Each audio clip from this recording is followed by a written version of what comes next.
everyone. Welcome back to the next episode of Dr. Sunita Agarwalla, Education Online. Today we'll be talking about psychology, and then in the next episode we'll be jumping on to educational psychology. What does psychology actually mean to us? You know, when you hear the word psychology, the first thought that comes to us is it deals with people who are mad. Okay. So, or it deals something with madness, it has got something to deal with abnormality, but that is not the correct answer of psychology. Psychology, if we try to say simply, if you all say, or anybody if you ask, they will say it is the study of the mind, and mind also, not the normal mind but the abnormal mind. That's a very wrong concept. So today let's try to discuss and tries to understand what it is. Now the word psychology, it comes from two Greek words, psyche and logos. So psyche means soul and logos means a study of or science of. So from this definition we understand that it is a study of the soul.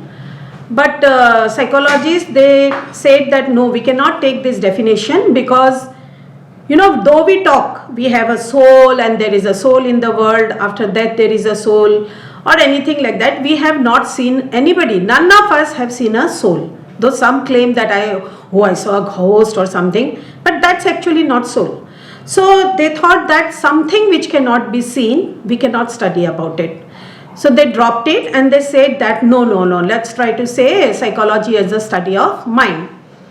Now when you talk about mind also, we are not very clear. Like if I ask somebody where is your mind, they will say, somebody say it's here, so if it is here, where is the heart? They will say here, so if it is here, where is the brain? Actually, if we see, there is no existence of mind, it is just a flow of thoughts. So thoughts come and go, they keep on coming and going all the time, and as our thoughts, so our mind. But like when you operate, when you have an injury in the brain, you can operate and you can see the inside of the brain. You have something in the heart or any part of the body, it can be opened up and seen. But if you go to a doctor and you tell that, doctor, I have negative thoughts in my mind, please open it up and see what is coming in, they cannot see because there is no existence of mind. So the psychologists, they said, okay, this also we cannot accept because we cannot see it, we cannot study it. And then they said, okay, let's say it is a study of consciousness. Now when you talk about consciousness, most of the things or most of the work we do in our life is because of the unconscious mind. Unconscious and the subconscious mind. Like for example, sometimes, you know, like you, suppose I tell you something about somebody and tell, please don't tell the other person.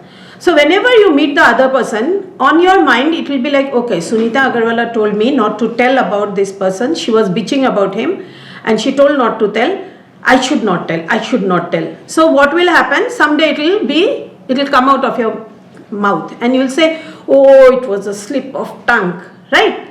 So this slip of tongue, it was because in your subconscious mind, it was always there that I should not tell this to Sunita Agarwalla.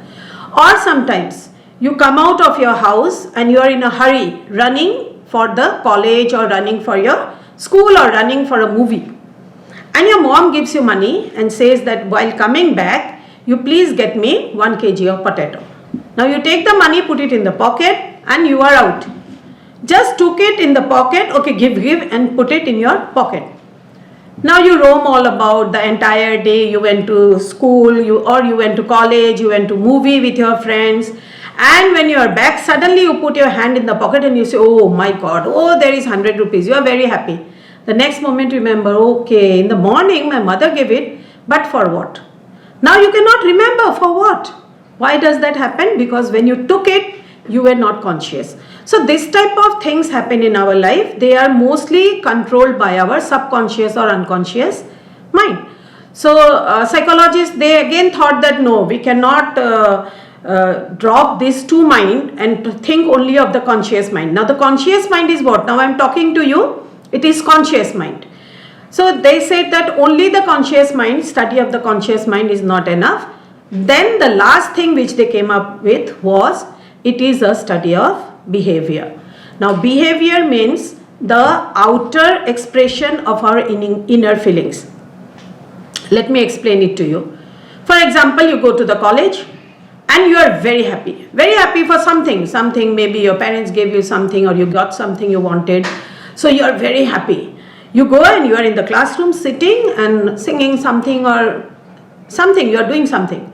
So your friends come and they'll say, "Hurry, what happened? Why you are looking so happy? Something is there in your life?" How did they know that you are happy from inside? Your facial expression, it showed that you are happy.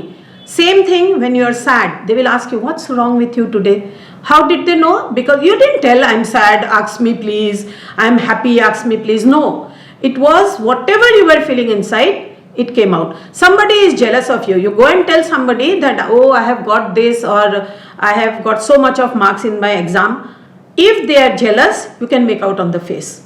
It is the inner feeling which has been expressed outside. So when you talk about behavior, it comes into 3 steps. The first is the cognitive step, that is the thinking step. Second comes affective, that is the feeling. And the third stage is the cognitive stage, that is the doing. Now behavior, how to explain it? Suppose for example, you walk on the road, it's night time and you are walking on the road alone. And suddenly what you'll feel, what if a dog comes?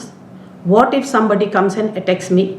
That will be a feeling, that is your thinking, okay, that is on the cognitive level.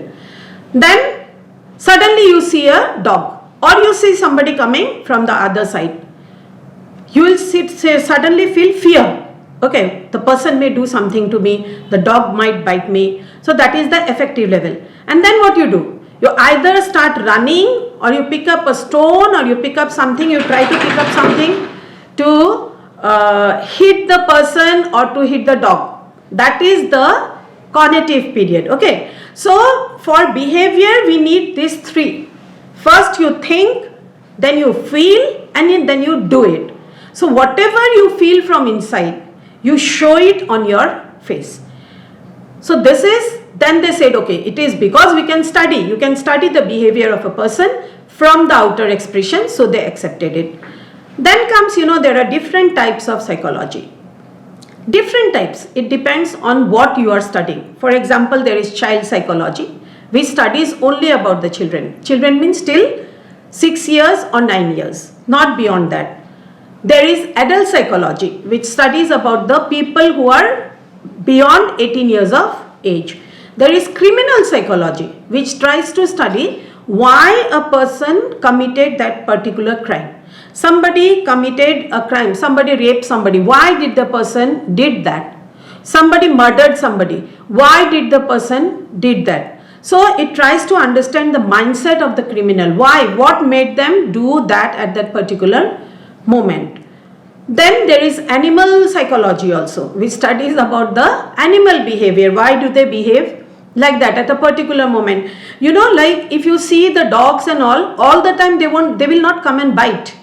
So suddenly, why did the dog do it, or why did the cat do it, why did the animal suddenly attacked, or why did the animal behave in that particular way? That when they try to study, that is animal psychology. They even have abnormal psychology. Normal means normal people, like they get up in the morning and they do normal activities. There are some people who are abnormal. They do not behave like how we behave. They behave in a different way. They will be too much of introvert, or they get angry at very small instances. They behave rudely with people. There are people who have the consistent behavior of that type. So they are not normal. They are sometimes they get very irritated if you go and talk to them. So this behavior, abnormal behavior, why they are doing that. And there are a lot many, I won't talk about all, but what I'll be discussing now is educational psychology, because that is our subject and that we will be discussing in the next episode. So educational psychology means when we apply the principles of psychology to solve any problem that comes in the field of education. For example, say there may be a child in the class who is very, very, very naughty. The child, he or she always disturbs the class. Okay. Now, to understand that, the child, why the child is doing that, the teacher has to apply psychology, the knowledge of psychology. So when the teacher does it, or when we try to understand what learning methods we have to adopt for which class, what teaching method we have to adopt for which class, how will the child learn better, how do I teach better so that the child learns. That is what is done in B.Ed. They are taught different type of techniques so that the child learns better. So when we use all these type of things, how to improve the memory, how to improve the attention, how to develop interest in a child for a particular thing, how to develop their imagination, when all these type of mental abilities they are dealt with, or what environment can we create in the school so that the child feels better, all this type of things, whatever is related to the field of education. And when we apply the principles of psychology to understand the problems that occur in the field of education, then it is known as educational psychology. So today we saw the meaning of psychology. That is, from today understand one thing, psychology is the study of behavior. It is not the study of human mind, it is not the study of soul. It is the study of human behavior, why a particular person behaves in a particular way. There are different branches of psychology. Of course, I may talk to you about some of it, like child psychology or abnormal psychology. It's not possible to discuss all, but we will be definitely talking about educational psychology because it's a big part of education and we cannot avoid it, or we cannot talk about education without talking about this particular branch of applied branch of psychology, that is educational psychology. So I stop here and see you till we meet in the next episode of Dr. Sunita Agarwalla Education Online. See you till then. Thank you.